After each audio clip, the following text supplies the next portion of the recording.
You are very well acquainted with Texas. You've spent a lot of time there over the years. Let me ask you this. What is your assessment thus far of what the president has done? Going there yesterday, promising to come back on Saturday. Is this what Texans need right now? Yeah. Look, his visit here was a good tonic for the people of the state. Now, he was wise not to go to Houston because his presence there would interfere with immediate rescue efforts. But I thought it was great that he went to Corpus, which missed the bullet by inches, and then came to Austin to see what is going on here with our governor. People mistake. They think that in an incident like this, that the President of the United States and Washington are in charge. That's not true. Under the Stafford Act, which governs disaster emergencies, that responsibility of preparing, planning, organizing, and leading those kind of efforts in the middle of a disaster are the governors. And our governor has been enormously well prepared for this. He and his team have been, for months, running exercises with state and local officials, planning for what would need to happen if we had such an event like this. Now, they underestimated it. 48 hours before Harvey made landfall, the National Weather Service was saying it was going to be a tropical storm. Right. And within a very short period of time, it became a Category 3 hurricane.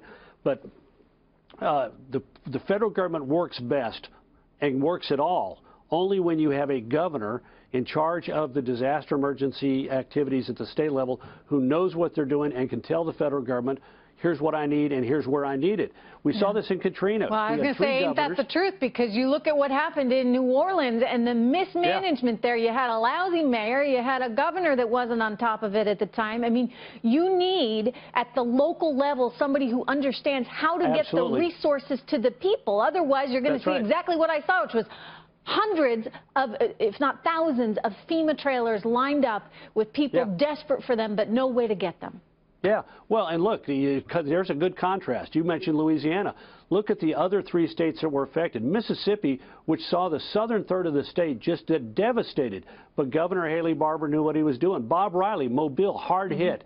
Governor Bob Riley, knowing what he was doing. Northwestern Florida, Governor Jeb Bush, who had more experience in dealing with hurricanes than any other governor in the history of the country. And what happened? Those 3 guys had their act together, and as a result, the federal and local efforts and state efforts were seamless. But you're right.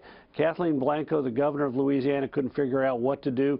And the mayor of New Orleans, well, he's in the federal pen today for having solicited bribes in connection with Katrina. It was horrible. It was horrible, and I saw it all playing out firsthand. And, you know, one of the things, Karl, that people don't realize when they see these images on TV, there's only so much a TV can offer up, right, in terms of communicating the emotion, the devastation. These are people that are going to be, and I said this yesterday on the air, but I'll just say it again. I mean, there are a lot of kids, they're not going to get to sleep in their beds maybe ever again.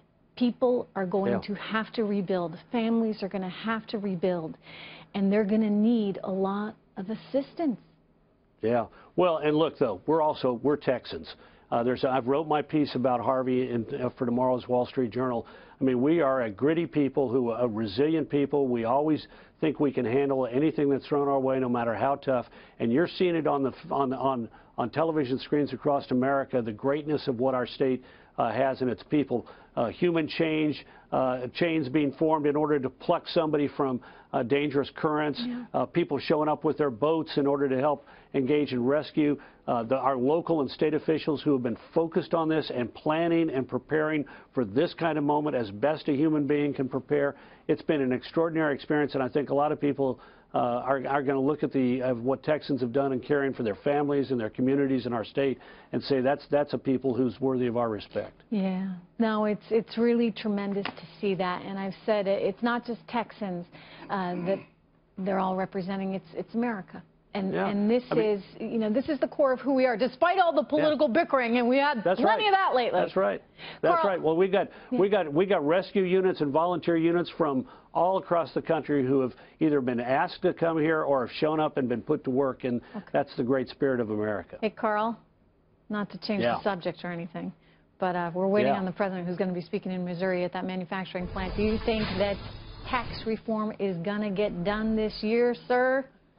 I do, but look, let's clarify it. We've got 2 elements of tax reform. We've got tax cuts in which the issue is lowering the rates, both individual rates for middle-class taxpayers and the corporate tax rate, which is the highest of any major industrialized country in the world, and tax reform, where you simplify it and you end deductions and exemptions and make the code modern. For example, we're the only major industrialized country that taxes the profits of companies' sales abroad. If you're Germany and you're Siemens and you sell a piece of medical equipment in the U.S. and you make a profit, you pay a tax on that profit in the U.S., but you can take those profits home to Germany and not pay a second tax. Right. But if you're General Electric and you sell a piece of medical equipment in Germany, you pay a tax there on your profits.